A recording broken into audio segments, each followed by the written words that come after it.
Hello and welcome to Dune Does DVD. Today we're going to look at my most recent pickup, X-Men Days of Future Past, the Rogue Cut. It's been my only recent pickup and that's not really enough to do a general pickups video, so let's give it a full in-depth review. I chose to pick up the fancy Steelbook version, which has Sentinels on the back, and inside there are 2 discs. The 2 discs were a bit of a surprise when I first opened the package, because when it was originally listed on the website it only said 1 and I didn't think I was going to get the special features, but in the end it's exactly the same as the standard release but in a blue steelbook. Quick bit on my history with the X-Men. As a child, I wasn't a comics reader, and my introduction to most of these characters was from their various cartoon versions, including, of course, in the late 90s, the X-Men cartoon. And from that series, Rogue became my favourite character. I have more recently actually been reading through the comics from the very beginning, but so far I've only read about 400 of about 4,000. From that I can see why Kitty Pryde gets so much love, but Rogue will always have a special place in my heart, even if film Rogue is very different from comics and cartoon Rogue. So with that you can probably guess that when it was announced that Rogue was completely cut from Days of Future Past, I was a bit disappointed. And then later, of course, I was excited again when I heard they were going to release the actual Rogue cut. And now it's here and I can tell you what I thought. This edition includes both the theatrical version and the Rogue cut, both with commentaries and a bunch of special features, and over the last week I have watched all of them. I first saw the theatrical cut of Days of Future Past at the cinema on release weekend, but I've not seen it since. I didn't pick up the first release of the film because obviously this version had already been announced. So I started off by watching the Rogue cut, and the only differences that I noticed were the additions of the Rogue stuff. And the problem with most of the Rogue stuff is the fact that it doesn't have any impact on the rest of the story, really.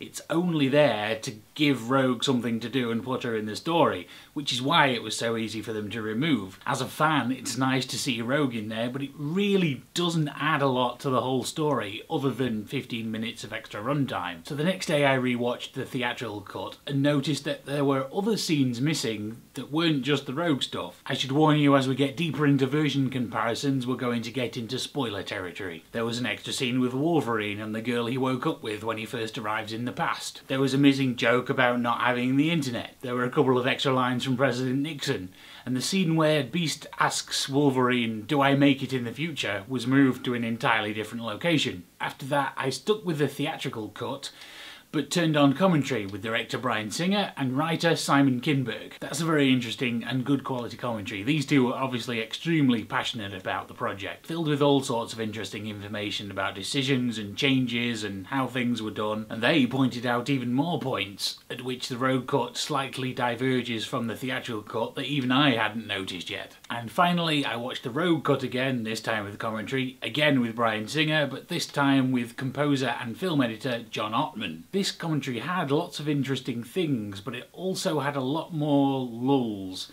These guys are really old friends, and so sometimes they tend to slip into just 2 guys quietly watching a film and don't actually say anything for extended periods of time. But when they do pipe up, what they have to say is interesting. All about the editing process and why they removed what they did and why they put back what they did in the Rogue cut. It's all a very fascinating insight into the process. What's interesting is they don't consider it to be a director's cut or the definitive cut. It's simply an alternative cut. And that's probably a good thing, because I'm not convinced it's the best cut. In the theatrical cut, in the future, it's said that the Sentinels will always find them eventually, so there's always this underlying doom that they're going to get there at some point. But in the Rogue cut, it makes it seem like the rescue of Rogue is what triggers the Sentinels to their presence, which gives you the thought that maybe if they hadn't done that, they'd have been okay. Also, with Rogue taking over for Kitty in the latter part of the film, it kind of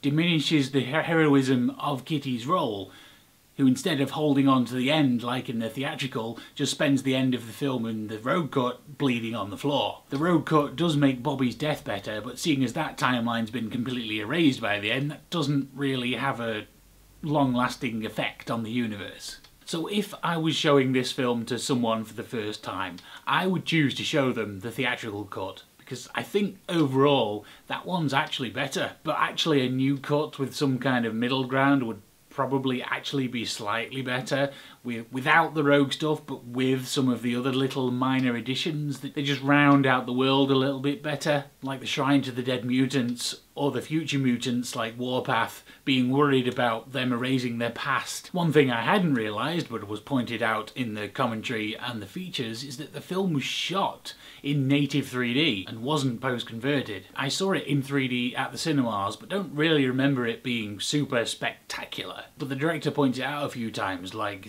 these cerebro effects were really cool to do in 3D. Now usually when a film's filmed in native 3D, I like to actually buy the 3D version, but unfortunately this one doesn't include a 3D disc, so I might in the end up double dipping anyway. The rest of the special features are above average, but nothing particularly special. They're better than your general made-for-TV featurette, but nowhere near Lord of the Rings level. And there's not much extra there to be learned that hasn't already been explained to you in the commentaries. There's also a 30-minute roundtable conversations with the cast, but at times that seems really awkward. There's basically too many people in the room, and half of the cast don't really get to interact very much, and it's basically just Bryan Singer and Simon Kinberg talking to each other and maybe asking the important people a few questions. I don't know, that was very odd to watch. There were some interesting moments, but it was mostly a bit weird. So while the road cut is probably not an improvement on the theatrical version, it is a very good example of how much film can change in the editing process. However, if you're not interested in that aspect of filmmaking, or you're not a fan of Rogue,